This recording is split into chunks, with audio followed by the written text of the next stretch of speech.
Right then, this is Darius. A game made by Taito. It happens to be one of my favourite shoot 'em ups ever made. Although I will say one thing about this game. It's fucking weird. Seriously. Okay, we're being invaded by giant intergalactic space fish. This intro's pretty cool though. But yeah, this game, as you can tell, is pretty fucking nutty. Well, there are 30 levels, but you get a choice between which way you go depending on what routes you take during the game. So you don't have to beat all 30 levels, but there are 30 levels in the game. How does the game play? Well, it's a horizontal shoot 'em up, but with some fundamental differences. You now have something called capturables, and no, it's not Pokemon. Basically, you capture enemies and you're able to use them in a variety of different ways. You can just like let them tell behind you and they'll perform various attacks depending on which enemy you take. If you hit the X button, you'll blow up the enemies, creating a bomb which will clear all bullets and make you invulnerable for a short time. That's incredibly useful. Or if you hold down the shoot button, you can have a giant Dragon Ball Z style laser beam out of them.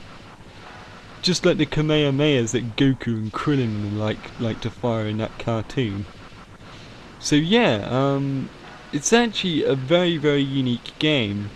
The soundtrack and presentation is very nice, but I will say this.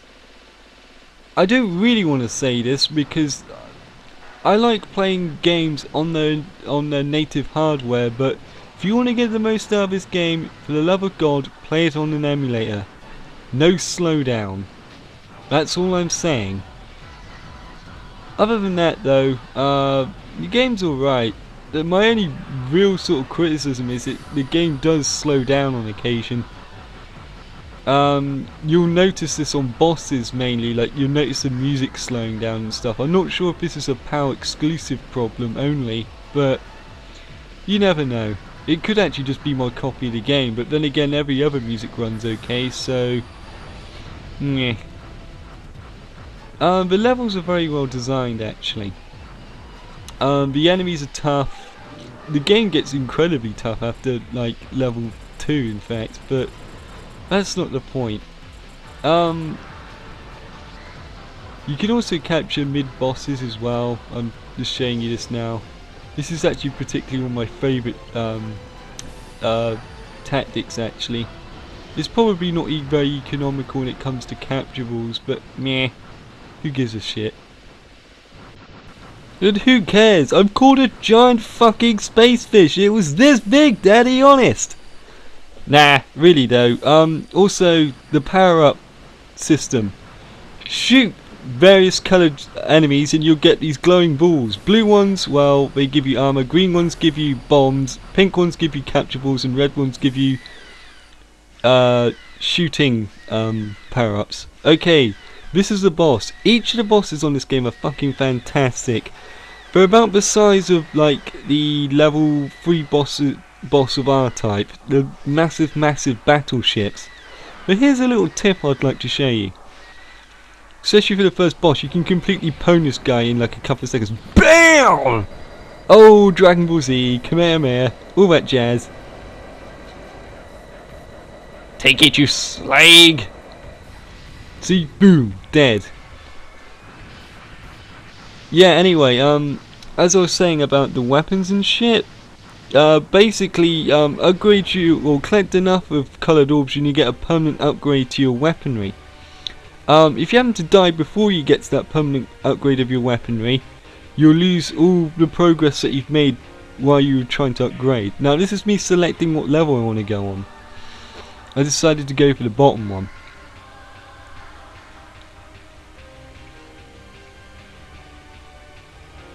God, isn't this music cool?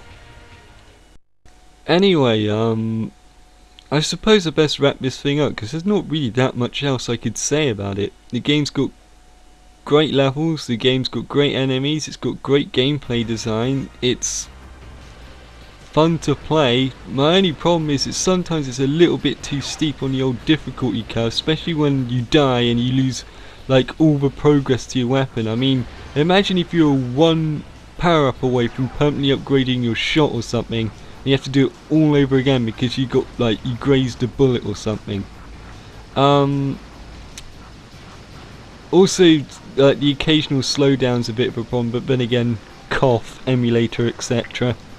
But other than that, you know what? You owe it to yourself to play this game, even if you don't like shoot 'em ups. This is definitely one of the more prime examples for the console, thanks to a combination of sheer wackiness and great gameplay design. But before I go, I actually want to show you something. It's just after this bit here. I'll catch this boss fish. And the game's like always doing stuff like this. It's got like nice sort of presentation and a nice feel towards it. It just literally like completely changes the angle of the ship. Now everyone's flying up to like in diagonals and stuff. And you know, it's a nice change of pace. Like I like how the game just like likes to keep you on your toes. Also, I'd like to point out that normally when a boss enters the stage and stuff, it normally looks really cool. You're gonna see a boss entrance in a minute actually. I love this big ship, it's so like ponage. It just annihilates everything. Yeah, here we are.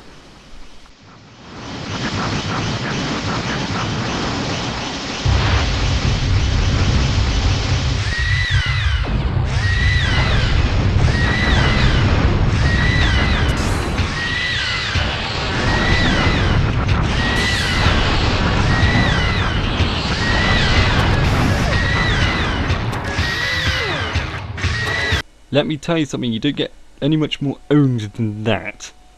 Anyway, I'll catch you guys later.